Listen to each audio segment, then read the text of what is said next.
Welcome back, cooks, to our red onion prep lesson video. We've gone ahead to the grocery store and we've got our red onion. We'll go ahead and open this up. Remember, all onions, whether they're gold onions, yellow onions, white onions, they'll have a protective layer on the outside that you'll have to peel off first. Before I used to peel this off, but it makes a mess everywhere. Don't do that. No need. It's better to go ahead and just do a clean cut on the side. This way you can peel off one full layer. Now, if you're scared to cut because they're slippery, some people use a fork just to hold it down. If you do this, I would say you need to have your hand to hold it as well. I don't like this method, but you can just get rid of the fork and hold it yourself and cut off both ends. As you can see, we can see all the layers of the onion here. And all we want to do is just peel off that first layer, that very outer edge layer.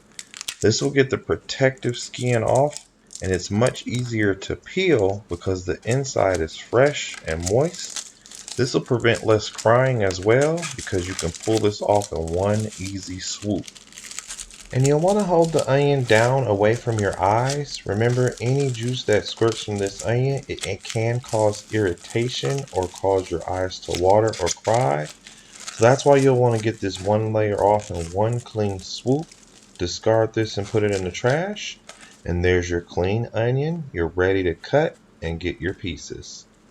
We'll also cut off this other side.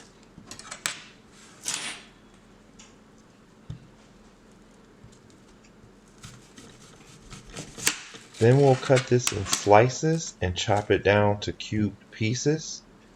Any remainder onion that you have left, you can put in a sandwich bag, or you can chop the whole onion up and cut it into cubes and put it in a freezer bag. We like to cut it fresh as needed. That way you can keep this in your refrigerator. Mark and date the bag, as you can pull out this part and slice a fresh slice as needed, as this can stay in your fridge for a couple of days. Anytime you're cooking something fresh, just go ahead and cut off as needed what you need, or you can cut the whole thing up, and we recommend putting in a freezer bag to sit inside of your freezer.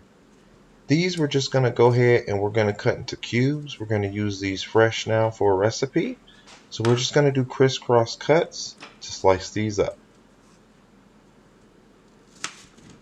And remember, cooks, protect those fingertips. Always use your knuckles to place them against the knife. This way it'll always push your fingertips back from getting cut. We're just going to cut these into nice little cube pieces. We'll do the same with this one here as well. We're going to be using this fresh today for a meal later on. But again, you can freeze these or store these in the freezer. Just make sure you mark and date them. That way they can be used at any time. Here's our cuts. They're nice square cubed pieces. Again, if you need them tinier or minced, just go back through and cut them again.